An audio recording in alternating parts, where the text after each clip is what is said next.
This is when cleaning your machine with an IF04 polished chrome faucet.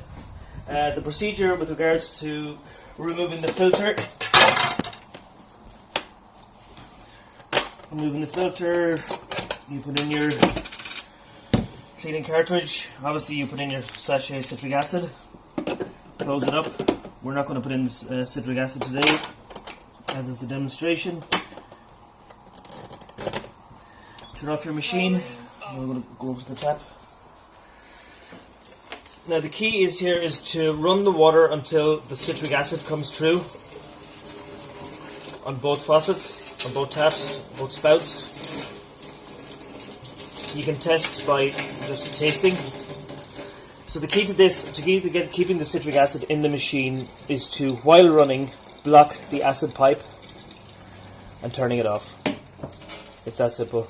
So what you're doing there is you're shoving the citric acid back up into the machine and allowing the citric acid to do its job inside the machine. It's that simple. Thank you, folks. Bye.